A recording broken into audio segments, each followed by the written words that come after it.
So while we have a second, YouTube, I want to go over a build that you can use from 0 to 50.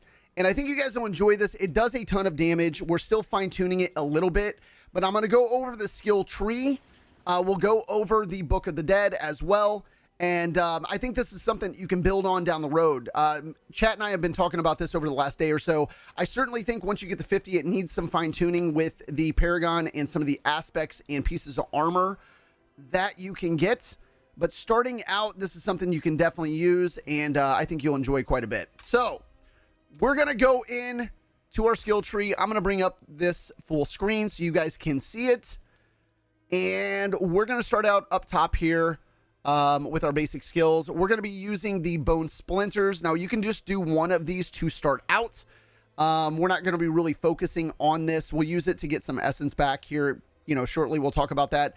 But what you're going to want to do is you're going to want to unlock Enhanced Bone Splinters, which is Bone Splinters has a 25% chance to fire 2 additional projectiles if cast while you have 50 or more essence. And then you can also do Initiates Bone Splinters, which Bone Splinters has a 20% chance per hit to make enemies vulnerable for 2 seconds. Making them vulnerable is huge. You get that nice bump to damage there. So moving down, dude. First thing you're going to want to unlock is Bone Spear. I would max this out immediately if you can. It's great. Its Bone Spear breaks into 3 shards when it is destroyed, dealing 227 damage each. Bone Spear has a 5% increased critical strike chance. If Bone Spear's primary projectile critically strikes, it fires 2 additional bone shards upon being destroyed. I think on a full essence, again, it depends on how much essence you have. You could probably get 4 to 5 shots on this. Which is great. It does great damage. So also we're going to go with Enhanced Bone Spear. That's going to break into 3 shards when it is destroyed, dealing 227 damage each. And then we're also going to be doing Paranormal Bone Spear, which Bone Spear has a 5% increased critical strike chance. If Bone Spear's primary projectile critically strikes, it fires 2 additional bone shards upon being destroyed. We'll go back up into these here in a moment. But early in the game, I would focus on doing Corpse Explosion, and I would max this out if you can. This is great. Corpse Explosion's radius is increased by 15%. You can detonate a corpse, dealing 636 damage to surrounding enemies. Also on the modifiers, Corpse Explosion deals 8% increased damage to enemies that are slowed, stunned, or vulnerable. These damage bonuses can stack. You're going to want to do Enhanced Corpse as well, which is going to increase the radius by 15%. And then also doing Plagued. You could do Blight if you want, but I like Plague for this setup. Corpse Explosion deals 8% increased damage to enemies that are slowed, stunned, or vulnerable. And again, we're going to be trying to make enemies vulnerable as much as we possibly can. These bonuses can stack as well, dude. One thing you're going to want to throw on, and this is something we were debating in chat the other day. I threw on Blood Mist, and this is kind of like a free get out of jail card that you can use. Like if you're in a boss fight and you need to get away. This is going to disperse into a Bloody Mist, becoming immune for 3 seconds. Your movement speed is reduced while you're in this for by 20%, and you periodically deal 15 damage to enemies and heal for 0.5% of your maximum health. Again, this is just, we're not going to fixate on this too much, but it's like if you get in a lot of trouble, you can just dip out. We thought about maybe throwing on Bone Prison. You could certainly do that instead, but at least with my setup, I'm throwing one into Blood Mist. 2 other things you could kind of start ranking up. I don't know if you need to max these out to start out, but Grim Harvest is a really good one to help you with getting your essence back. And you could also do Fueled by Death, which you deal 9% increased damage for 6 seconds after consuming a corpse. So getting a bump to your damage after you max that out as well. Going on down, we are going to completely skip the curse skills. We're not going to use anything there. And I would go on down to Corpse Tendrils. This is actually a really fun one to use. It allows you to burst veins out of a corpse, pulling in enemies, stunning them for 3 seconds, dealing 181 damage to them. Does not consume the corpse either, so the corpse stays down, which is really cool. You're also going to want to unlock Enhanced Corpse and Plague Corpse. Enemies damaged by Corpse Tendrils are made vulnerable for 3 seconds. That's how we're really going to make these enemies vulnerable and get that bump in damage, which is really good. On Corpse Tendrils, you can just throw in 1. I don't really think it's a big benefit to go up any more than that. So toward the bottom here, you have 4 things that are really, really good. You've got Serration, you have Rapid Ossification, you have Avulsion, and you have Compound Fracture. Maxing these out would be great, but I would start off by just putting one into each to start out, and then build them up as you go through your leveling. Moving on down to the ultimate skills, here on the right, I would throw 1 and 2 standalone. We're not really going to focus on this because we're not going to have like active minions. What we're trying to do is unlock Memento Mori, which is sacrificing both skeletal warriors and skeletal mages increases their sacrifice bonuses by 60%. So we're going to take advantage of that. We'll go over the Book of the Dead here in a moment so you can actually see why we're using this. On the bottom side here, we're going to be using Bone Storm, which is amazing. It's a swirling storm of bones, appears around you and your golem, if you have a golem, dealing 1,636 damage to surrounding enemies over 10 seconds, which is really, really good.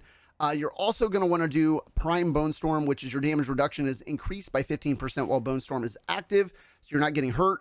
And you're going to be doing a Supreme Bone Storm. Your critical strike chance is increased by 20% while Bone Storm is active. So both of those are really good too. Toward the bottom here for your key passive, you're going to want to do Ossified Essence, which is your bone skills, deal 1% increased damage for each point of essence you have above 50 upon cast. So that's kind of the basic rundown of the build. Going back up, now once you have like all of those unlocked, like I said, you can max out Grim Harvest and Fuel by Death. I think both of those are really good.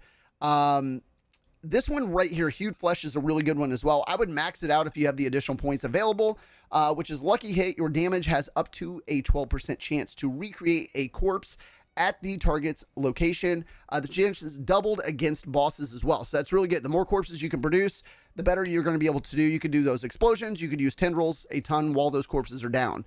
On the north side of this right here, you have Unliving Energy, which is your maximum essence is increased by 6. I would throw like 1 or 2 into this. I don't think you really have to max it out. If you have the points to max it out, that would be great. But also doing Imperfectly Balanced, which is your core skills, cost 9% more essence, but deal 15% increased damage.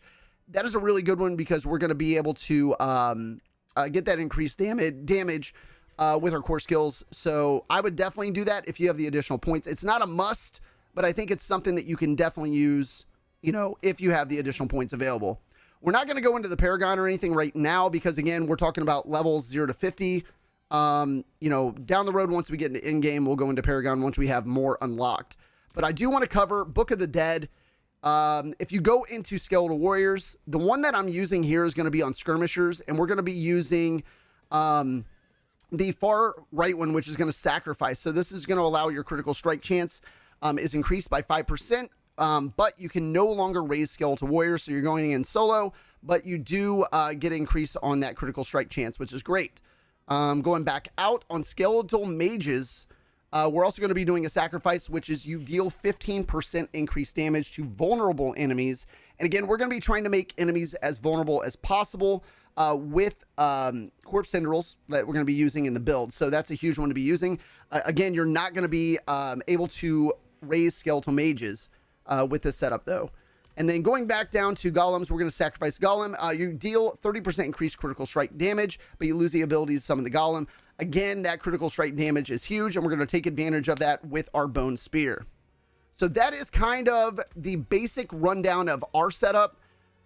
We may refine it over the next couple days, but I think for a starter build, this is definitely something that you guys can take advantage of and level up with. It should make taking care of like mobs and packs pretty easy. Boss fights are a little bit more tricky. You're just going to want to make sure that you have a corpse down as often as possible so you can get those tendrils and make them vulnerable. I will say this, in terms of armor, if you have it available, something that is able to kind of like regen some health. I have it on my amulet, which is going to be consuming a corpse has a 39% chance to spawn a blood orb, and those blood orbs will get your health back. So if you don't have the health potions available, you can just grab those orbs and survive. So again, just kind of a quick rundown on a build that you guys can use early in the game. Hopefully this is helpful for some of you. I wish I would have known this when I started the game because I do not really know Diablo that well. I'm still new into the game and learning, and there's a ton to learn. So if you guys have any questions, let me know in the comment section. We will definitely try to help you out, man. I'm guessing it's this way. I don't know.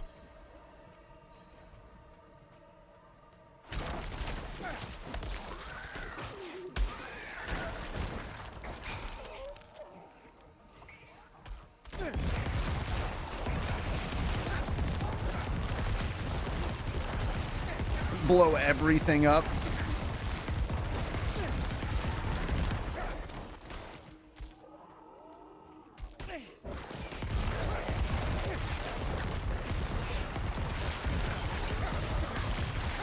Bro, what the fuck? It's endless.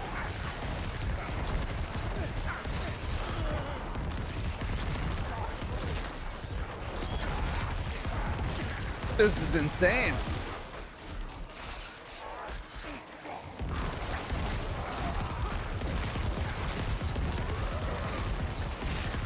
Holy shit.